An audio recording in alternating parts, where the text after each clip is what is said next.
I'm Raj Punjabi-Johnson, head of identity content at HuffPost. And I'm Noah Michelson, head of HuffPost Personal. Welcome to Am I Doing It Wrong, the show that explores the all-too-human anxieties we have about trying to get our lives right. Okay, I have some exciting news for you, Raj. Go. You know how we just did the episode about habits, Yes. and I've been trying to read more. And I said that I wanted to read before bed. Okay, well, that crashed and burned. I have to scroll before bed. I cannot not do it. You're a human. I'm not putting my phone in the kitchen. No. Okay? But I've started reading on the subway. And I bought myself some books that I actually like. And it is like Wendy Wood was saying, like if you just start doing it, reinforcing it, having a reward. And I just make sure when I get to the subway platform, I take the book out, I have it in my hand, I put my phone in my pocket, and I read. I love that. And I've been reading like 20 pages every time I go on the subway. That's amazing. So it does work, folks. Try it. That sounds great, and you're inspiring me. Yeah. To actually take the advice we get on the show. It's just nice once in a while that we actually do the things that we learn. All right, Not I always. pledge that in 2026. Anyway, so now today's show, I have a question for you. Go. Do you think you are protecting your memory wrong? Oh my God. Any questions that are related to aging are, triggering. Yeah. No, I'm not doing anything. I do crosswords sometimes. Mm-hmm. And I think my memory is okay for right now, but I'm really interested in, giving my brain and memory a hug. So what about you? I have some memory loss. I don't remember a lot of my childhood. And I hate that. Okay. But when we get into these topics, I always think of you and me like getting in the magic school bus and like we're about to enter the brain. Anytime we do a show about the brain or things like that, I know nothing about it. So I love these shows because I feel like I learn so much. I know nothing about the memory. I don't know how they're made, what we should be doing. So I'm excited about this one. I mean, I think brain science is so incredibly cool. So I'm ready to get on that school bus with Mrs. Frissell. Okay. AKA Dr. Wendy Suzuki, who is the Dean of the College of Arts and Science and Professor of Neuroscience and Psychology at NYU, and the author of several books, that's a flex, including Healthy Brain, Happy Life. Let's make some memories. I love it. All right, Wendy, we're so excited to have you. Thank you so much for being here. I am so excited to be here. I mean, this is such a fun topic and, so incredibly complicated sometimes that I'm going to read the first question right from my phone. Okay. From what we understand, there are multiple stages of memory or how we store things in our brain. Can you tell us a little bit about that? Sure. So my specialty is a really, really important form of memory, which is called episodic memory. It's memory for the facts and events of our lives. And if you think about it, that is what defines us as human beings. Our own personal histories are made up of the facts that we understand about the world and all the things that have happened to us. Who was there, how it felt, what it smelled like, what it felt like. And so we know there's one brain structure. Okay, I said one, but there's one on each side of the brain. So actually, there's two, but it's called the hippocampus. And it's in the temporal lobe, deep down in the temporal lobe. I think of it as really protected way down there inside.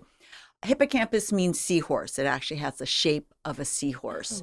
And what this structure does is it takes all the things that are happening, the lights in the studio, what your faces look like, your voices and what they sound like, and what I'm feeling right now, anticipation for what are the questions you're going to ask. And it glues it all together in an episodic memory. And with practice, when I think back later tonight about the fun time I had talking to both of you, that will strengthen the memory over time. And that right there is the basics of how your memories get stored. The more you think about it, the stronger it becomes. If you talk to other people who are there and say, oh, well, I remember this thing. Well, you're looking at a completely different area than I am. So everybody has a slightly different memory of it. And I'm going to remember the best questions that you ask me, but you're going to remember the best answers I give you. So that's also a difference. So that is why memory is not like a computer. It's not one thing and you ever get it right or wrong. Okay. There are interpretations, but the key structure is the hippocampus. Okay. That makes sense. Situational, contextual. Yeah. What about long-term memory versus short-term memory? Yeah. Are those different things Yeah. medically? Yes, there are different parts of the brain that are involved in different kind of durations of memory. That immediate memory, so that I can remember that your name is Raj, for example, is dependent on the prefrontal cortex. It's called scratch pad memory.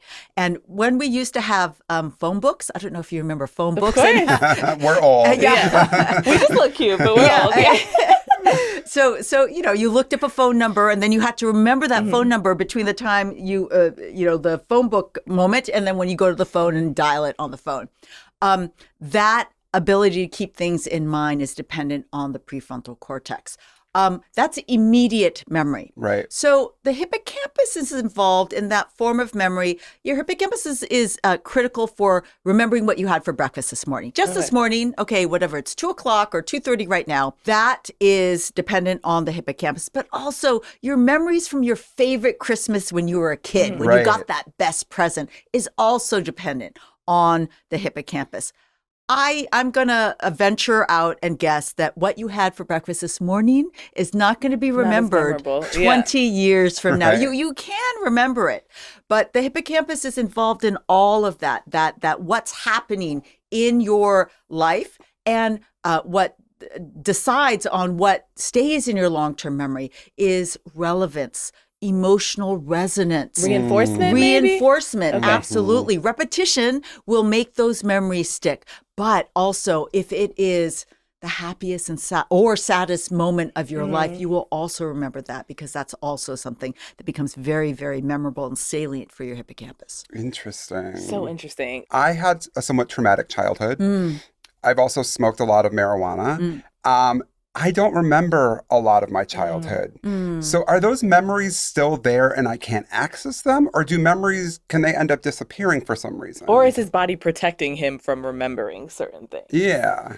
I'm going to say a little bit all of the above. Oh. Nobody can prove, somebody says this happened to you, and you're like, I don't remember it. Is it there? Is it not there? Is it repressed? Is it not repressed? It's very, very hard to actually tell. Okay. With equipment that you can verify. Memories are ethereal in that sense of the word. Right. So it's makes it more precious when you actually remember it. I think that it's a mix of different things. Sure. My expertise is not psychiatry and what causes memories to be suppressed or repressed, but I focus mainly on normal memory formation. If that part of the brain gets damaged, that can then do something to the memory, so I would imagine, yeah. Oh, absolutely. We know a lot about that. In fact, my whole early studies of memory, human memory, focused on a very famous neurological patient. His initials were HM, so for his whole life, which was about 80 years, he was known as patient HM. In the 1940s, he had very, very severe epilepsy. And at that time, including today, we know that a very useful cure for epilepsy is to remove one hippocampus, not both of them, but one of them, because epilepsy often starts in the hippocampus. His epilepsy was so severe, they said, well, let's just remove both of them, because that should really help him. And it was experimental. He agreed, his parents agreed. He was only a teenager at the time. And they did the surgery. It went successfully. He woke up. But it immediately became clear that while his epilepsy had clearly decreased, he was not able to form a new long-term memory for the rest of his life. Wow. And so he was studied as, well, first they said, okay, we're never going to do this again. Right. Nobody can ever do this again. But he became the poster child for understanding what the hippocampus does. It was the first time the hippocampus was put on the map as critical for forming those memories. I started out with that. We know that. Every Psych 101, Neuroscience 101 student knows that because of him. Wow. I had never heard that. I know, that's Yeah. what a sacrifice to make. Yeah. Yes, it was. Okay, so how do we prioritize what we want to retain as far as our memories? Because no one knows this, but I struggle with short-term stuff. I struggle with like the log line for this podcast. I have to like look at the teleprompter. But I remember every word of TLC's Waterfall's Left Eyes rap. Like just like lyrics from 7th grade. Yeah. Right in here. Yes. Never going away. Yeah. What? Why? But because music is very, very powerful. Okay. And especially music at that age. Right. Everybody remembers those favorite songs that you just listen to over and over and over. It is so strong because you practiced it over really and over did. and over. And the thing you want to remember, you're going to have a different thing tomorrow. So it's not nearly as strong in your memory for a reason. So it's, it is about repetition, but it's also about the way that you put it into your memory. So trying to free recall it perhaps a couple of times before the actual podcast, you need to do it. That might be a good way to see whether that helps your memory online. Yeah. Right. Exercise is also a great way to improve no your one memory. knows I'm up in the gym. Yeah, you are. I also have this theory that when I was in 7th grade, there wasn't a lot in my brain at the time. I just feel like I had less things to remember or care about or worry. We all did. Yeah. We had less to remember, and now we all have more. We got more. And so many people complain to me, "Oh, my memory's so bad. Is something wrong?" Yeah. And the thing is, as we get older, as we go further in our careers, there's more stuff. Some would say crap to remember and keep track that of. we're expected to remember. That we're expected to remember. Yeah. And that makes it harder to remember anything new. If there's too many things, it's psychological term, interference. Okay. Too much interference. And I could feel it, all the home stuff that is going on that's in the background. And it's much more complicated than it used to be. That is affecting how you're able to remember the stuff that you need for your job. You're on the air. You have to remember that key word that you're going to ask me about. This is making me feel normal. a lot better and more gentle toward myself. Okay, Do you good. remember we had another neuroscientist on, and she said that the way that she talked about it was that our heads are like a computer, and as you get older, there's more information on the hard drive, and it gets harder for the computer to access it, or it's slower, and it doesn't mean it's a bad thing. It's just because, like you said, there's more information there, more to go through to get to it. And I thought that was such a good way to think about it. Yes, absolutely. You were just talking about memory recall. Yeah. Is there a way to get better at memory recall? I once heard this person say, like, if you're trying to remember a name of something in the morning, just tell yourself you want to remember it. And usually by that night, it will come back to you. And I was like, that sounds a little bit like, I don't know, far-fetched. But how do we get better at memory recall? Or can we? The answer is not what anybody wants to hear, but it's practice. Uh-huh. So again, repetition, recalling it at various times, cueing yourself to do it multiple times a day instead of you think about it once and then weeks later you say, oh, I want to remember it. Sorry, you have to practice it a little bit and cue yourself to recall those things, including names. And everybody's notoriously, some people aren't, but I'm also notoriously bad at names. And it definitely works. Picture something that reminds you of the name. Picture it above their head. Use it 3 times. Raj, Raj. I'm going to remember your name is Raj. And like play a game with it. It's like, I really want to remember Raj. But do it regularly. And it actually works. In the movie House Bunny, the main character like holds the person's face and she's like, Noah, and like, says it in a really funny voice. And I've started doing it. Maybe we can do a version of that. That's not exactly that. I love it. It makes me so happy. That's hilarious. Okay, I have a question.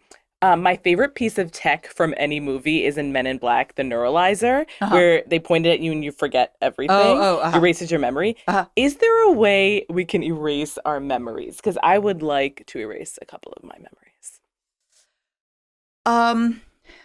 No, there's no clear way. People are working on that for PTSD. Oh, yeah. Wow. In situations. And there are strategies that we're working on. There's not one that can say, okay, here's what you do. Step 1, do this to erase your memory. I will say that there are some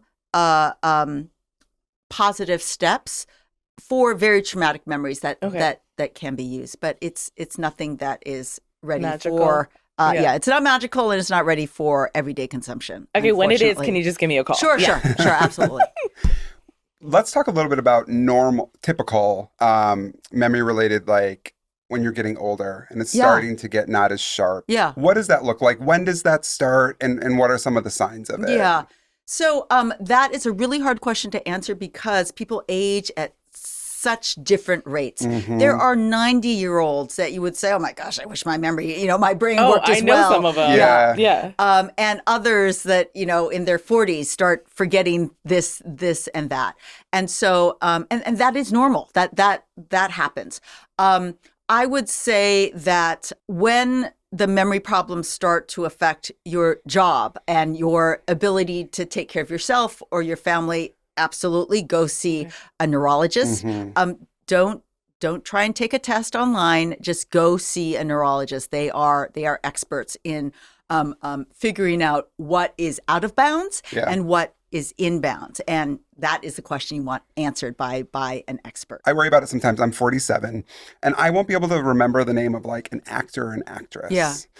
But it usually comes back to me and it doesn't feel, that feels like very sort of specific in a way. Mm-hmm. It's not like my daily life, I'm forgetting things or things like that. But is that sort of like a normal, typical... Yes, I would say that's normal. Now, if it happens every single day and you can't come up with, very close people to you, not an actress that you might never have met before, then you might be, start to worry.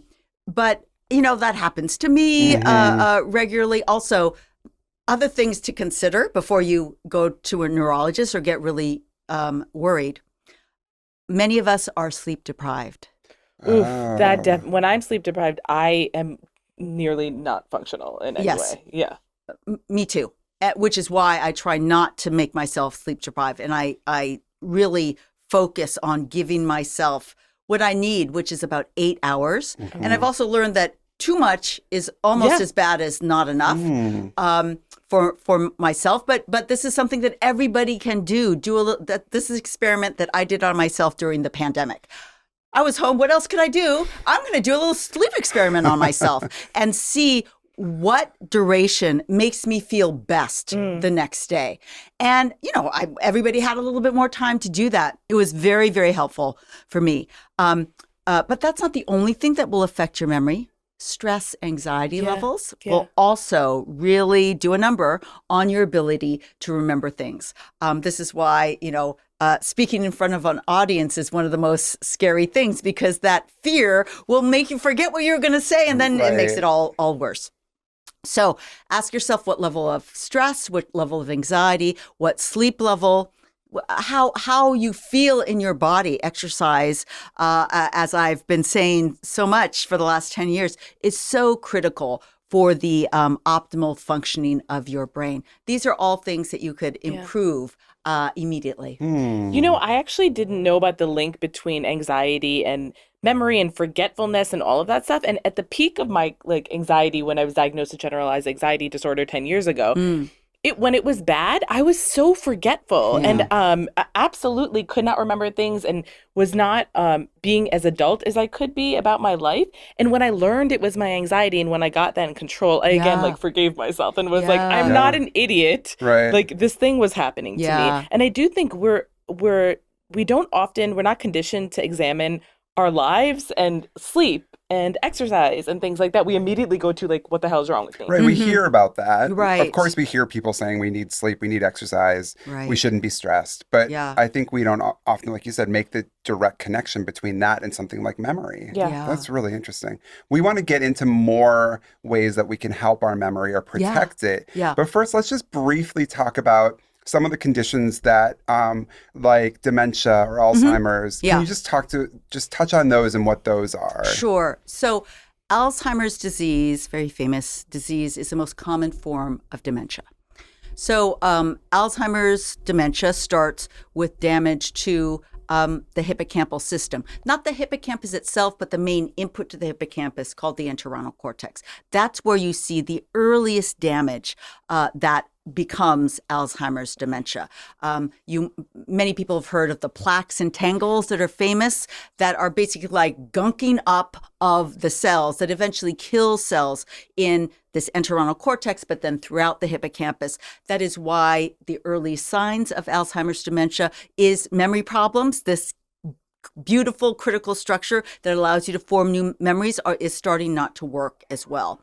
And then, unfortunately, what happens in later stage Alzheimer's disease is that it moves outside of the hippocampus and related structures and moves out into the cortex. And that's when you get generalized dementia. People don't recognize their family members anymore. They start talking nonsense. That's when it gets really, really severe. And if you pass away, it's that your critical kind of life support areas of the brain that keep your heart pumping get damaged as well. Wow. Okay. So that is what can happen. Normal aging is not the same as dementia, although it can come with some plaques and tangles in your brain. Okay. It is milder. There is some synapse loss. Again, it's also very, very variable. And so this is why it's so important to think about, not just think about, but do something about your sleep, your regular exercise, your nutrition, your hydration, your social connection. All of these things are everyday things that everybody can do. Doesn't matter what your income level is. Yeah. Everybody can do something to help their brain every single day. That's, yeah. Should we get into those Let's one by do one? it. Yeah, Okay. let's go through start some with of them. everyone's favorite exercise. Okay. You know, tell us about Absolutely. it. So I like to say that moving your body is the most transformative thing that you can do for your brain today. Because here's what happens. Every time you move your body, you are releasing a whole cascade of neurochemicals in your brain. That is physiologically what is happening. And you've heard of some of these neurochemicals. They include dopamine and serotonin and noradrenaline and endorphins, and they make you feel so good. So I mean, they are good. the feel-good neurochemicals. This is why everybody has experienced this. I can't stand it at work anymore. I'm going for a walk. I don't Yeah. care if it's raining outside. I'm going to go for a walk and then come back, and I feel better. Neurochemicals in your brain. I like to call it a neurochemical bubble bath for your brain. Is what you're giving yourself every single time you work out. And this is why, imagine doing that not just when you're so fed up at work you can't stand it anymore, but doing it regularly. Yeah. This is what happens. You give yourself this regular neurochemical bubble bath. You literally change the baseline levels of those feel-good neurochemicals in your brain. And you go from baseline, I don't know, I'm a little bit pessimistic too. I feel great at the baseline. Who wouldn't want that? And that is with regular moving your body, not even marathon running. But we live in New York City. This is a city of walking. We are so lucky to be able to Yes, we have are. so many great places to walk. And that is a gift for the brain. Wow. I mean, even when I do like a little yoga flow, Yeah. you know, 1 minute, it's almost like trance-like. Like I Yeah. will immediately feel it. Yeah. But I didn't know there were long-term effects to that. Are there? Yes, there are absolutely long-term effects. And so let me get into what we know about the mechanism, because I know some astute listeners out there will be saying, well, how does moving your limbs out here get to the brain? What's exactly happening? And we don't know the full story, but there are at least 3 pathways that go from moving muscles that release myokines that go into the bloodstream, go up into the brain. And what they do is they go straight to our favorite brain structure, the hippocampus, and they release growth factors. Growth factors are released in the hippocampus that grow new brain cells in your hippocampus. And who doesn't want shiny new brain cells would love in some. your hippocampus? That is what's happening. So there's myokines released by the muscles.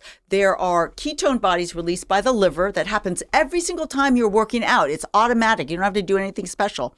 That also goes up and releases even more growth factors. And then even your fat cells get into the picture because they release pre-growth factors that go up and then become growth factors in the hippocampus. So there's multiple cascades that are going up. Now, cells don't pop up like mushrooms in your hippocampus, but imagine it like growing a garden of hippocampal cells. What do you want? You want regular watering of that garden with those growth factors, which means regular working out, regular getting your heart rate up. And for those of you that are wondering how much, how long, what kind, the answer that I can give you from the science is anything that gets your heart rate up. I will emphasize power walking.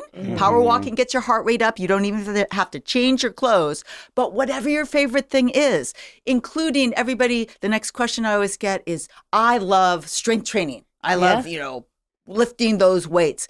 And what about anaerobic?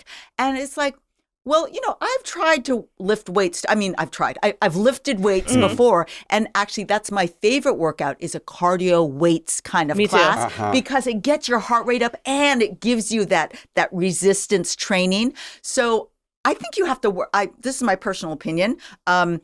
I think you have to work hard not to get your heart rate up when you are lifting your weights. Absolutely. So that is great. And my formula, my prescription is anything that gets your heart rate up is good for your brain. It ranges from walking to cardio weights. Right. Take your choice. Almost anything is in there, and extra special bonus points if it's fun. Yeah. I love that because again, I think sometimes you think it has to hurt or it has to be hard, right? And you're has like, to be something just you hate. do something. Yeah, exactly. I was even hearing about like micro bursts of exercise. Like if you're at your desk doing squats for 30 seconds, even they've seen really great things happen to the body. What do you think about? I love to watch Jeopardy. I think I've mentioned this on the show. I think it's like me and like a lot of people even older than me who love to watch it. There are always these ads. I think one of them is Prevagen. It's like a supplement that supposedly is good for your brain and memory. Do you have any faith in a supplement or a pill that actually can show some kind of protective anything for memory? And I'm going to add cognitive enhancers and nootropics, those things that are even less tested or if at all. Well, What are that's your the thoughts? key, that there is little to no regulation, or I'm just going to say there's no regulation on supplements. So they can say anything, they can do anything. And frankly, if it really worked, everybody would be taking it. That's what I figured.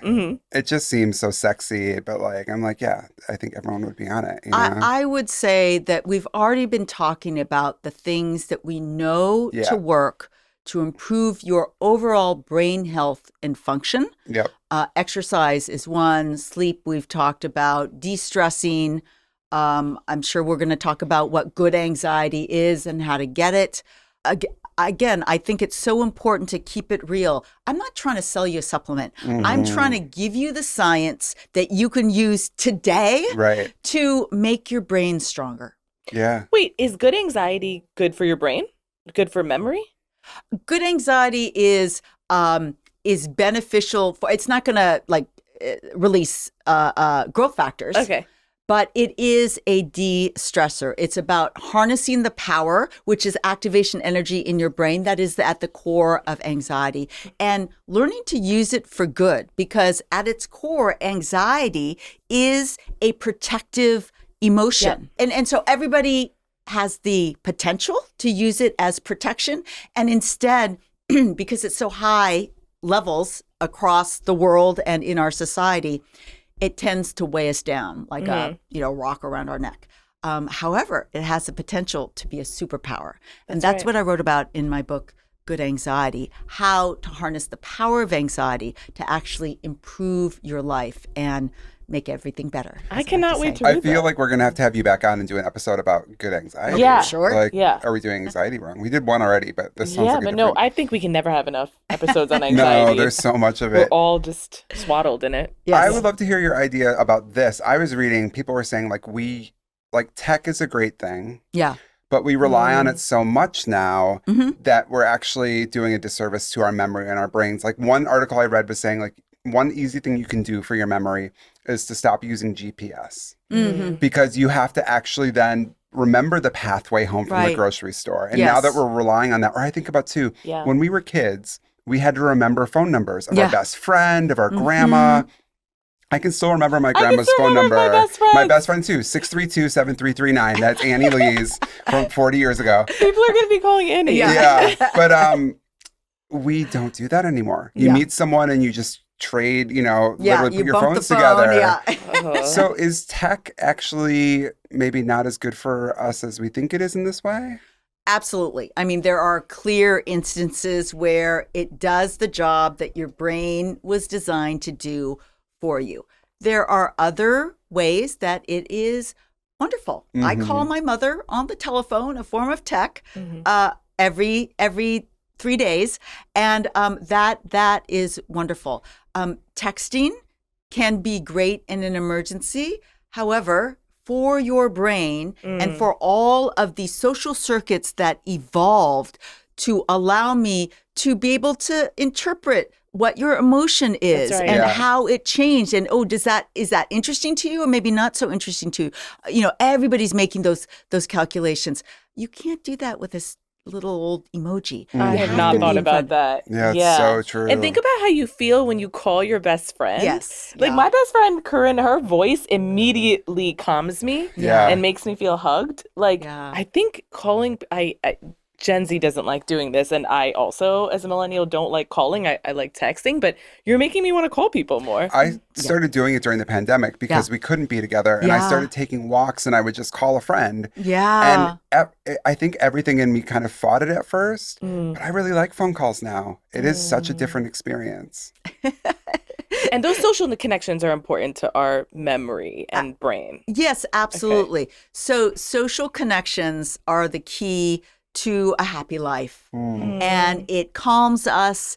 It also works the brain in a good way. So I became a neuroscientist because I got fascinated with something called brain plasticity, the Right. ability of the experiences in our life to change the brain, either for good or for bad. And I was interested in the good stuff, like how can I change my brain for the better?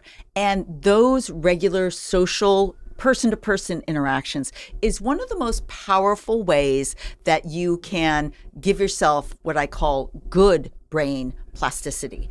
It is using all your brain's functions of facial recognition, emotional recognition, maneuvering, maybe you don't like what I say. What am I going to do then? It's much easier to get a frowny face on your text than it is to navigate, oh, actually, you're not happy with my last answer, Yeah. or, you don't like what I'm saying right now. And it's a little bit too easy to get away from that, those difficult situations. But that's also emotional intelligence, which is so important for everybody throughout their lives. So it is a wonderful way to work the brain on all cylinders, work the thing that we evolved to do, which is to be social beings. Wow. Absolutely. Yeah. How do you feel about things like crossword puzzles or word Sudoku. games? Yeah. Is that as good as we hear it is for the brain? Or should we all be learning a new language? Well, learning a new language is great. I mean, crossword puzzles work the brain. Sudoku gets perhaps a little, nothing against Sudoku. My mother loves Sudoku. Yeah. and it's it's a great little exercise, but it's formulaic. I think some of the hard crossword puzzles are good, that vocabulary and just and like recall. Yes, recall. Yeah. Yeah. And the breadth of knowledge you need to do to be successful, I think that's good. But the thing is that there's a lot of evidence that those deeper learnings, strategy games like chess, language learning, just deep reading of a variety of things, those are all great for your brain. They cause positive brain plasticity. Absolutely. You know what the cool thing is? Like, my partner and I are currently learning Spanish. And when we go somewhere where they speak Spanish, it's like easier for us because we're around it. Yeah. And it feels so good. And it seems that our brains want us to be better at it. Like they're like quietly rooting for us. You know what I'm completely. saying? When it's all around you. So I feel like that's like when learning a new language can be very frustrating. Yeah. But it's like, remember that your brain's rooting for you. Your body does amazing things. Like, I don't know. It's easy to do the thing that that you're talking about where I'm like, I'm getting old. I do it all the time. I'm like, I'm old now. I can't do this. Like, no, I think our bodies do really cool things. Well, that makes me wonder, what age should we start doing these things? I mean, are you saying we should always be doing these? Oh, absolutely. Yeah. Absolutely. I mean, I think that if you go back to the analogy of that neurochemical bubble bath, imagine a kid growing up just always playing outside. I grew up in California, so I was always outside. We played tennis. My mom was a great tennis player. I played basketball. There was just always an opportunity to do that.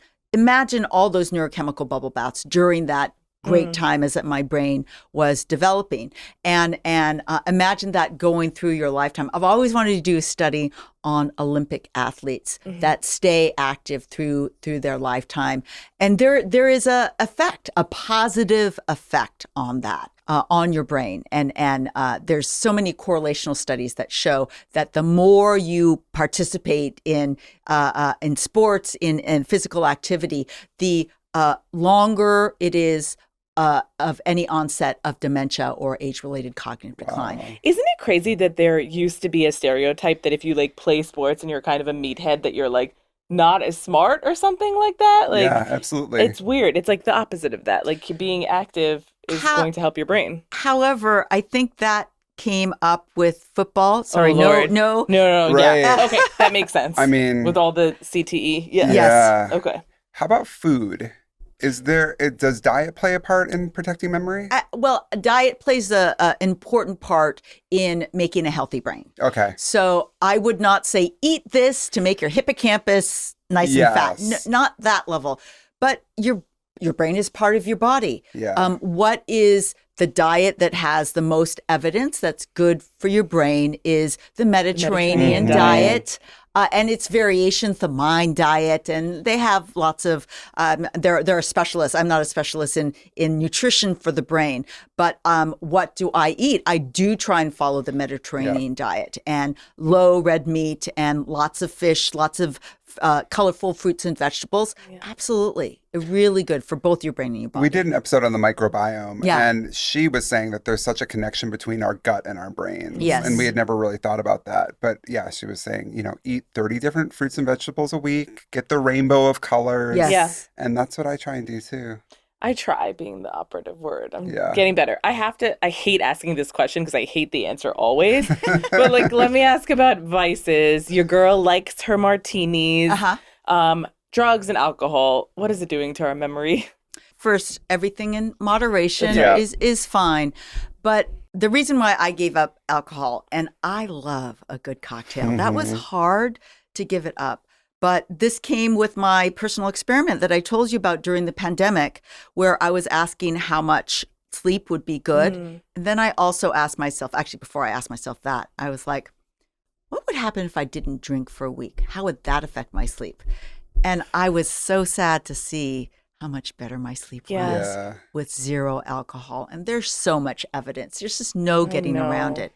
And the thing is that it gets more prevalent as you age because sleep gets worse as you age. And so any disruption gets more disruptive as you get older.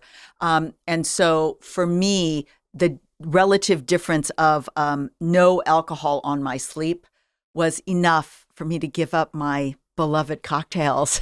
Listen, multiple people have told me that when who comes on the show. I have friends who they said that when they've given up alcohol, they like ascended to nirvana on a lotus and like turned into Rihanna. Like, I understand. It's just hard. I mean, wait a second. I didn't turn into Rihanna. Did I do it wrong? There's time. Yeah. Or maybe you are the Rihanna of neuroscience already, and you've already ascended. That could already, we need Rihannas. What about weed? Fields.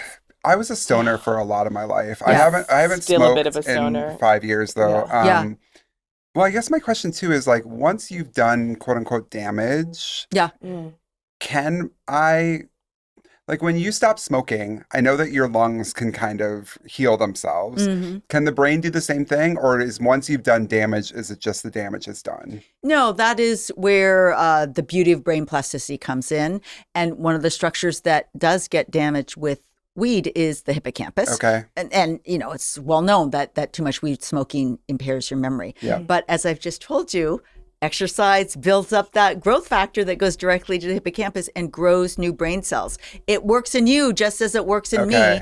And also, the beautiful thing is that it also works across the age. There have been studies that people in their 90s still have new brain cells that grow in their hippocampus, which is so optimistic. I think it's such a beautiful vision that even in your 90s, you have these new brain cells growing, and your little walk that you're going to take as a 90-year-old is going to help that.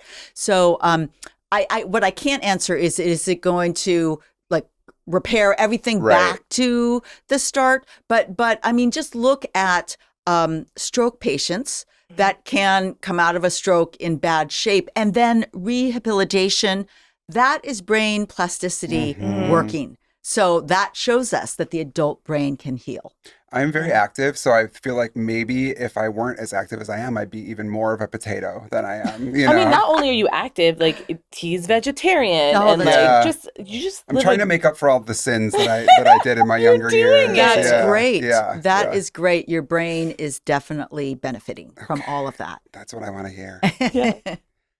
I guess lastly, what would you say the number one thing, if someone's listening, that they should do today for the brain? Is it the exercise for the brain bubble bath? Yes. Why? Because it's the easiest thing to do. You don't have to change your clothes, go out and walk anywhere. I don't care where it is. Take a friend along. That is what's going to immediately help your brain. Number one. I love that. Me too.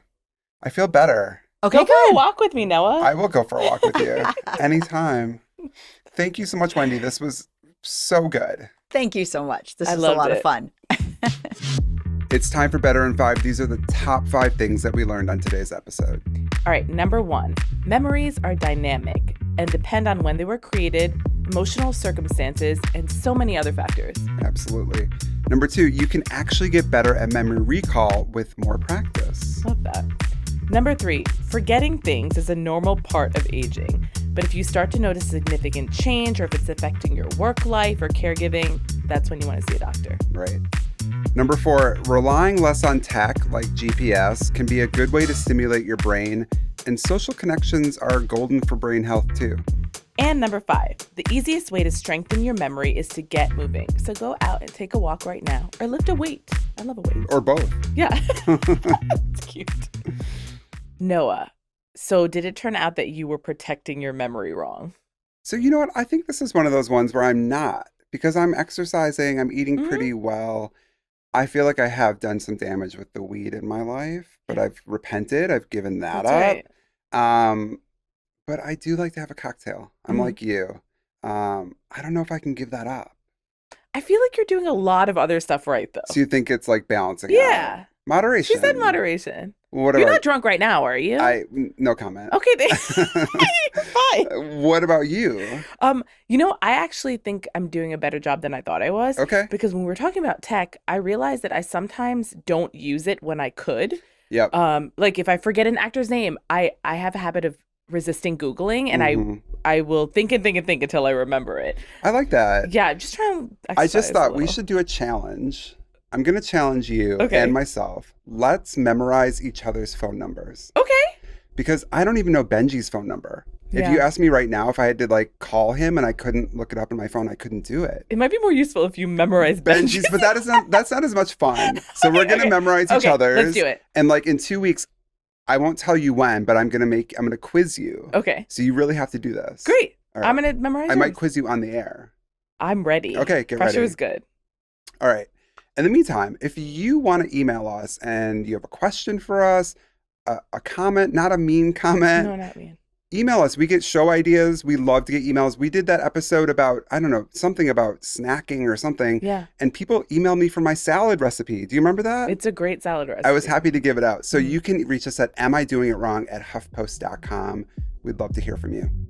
And until next time, as long as there are things to get wrong, we're going to be right here to help you do them better. Mwah.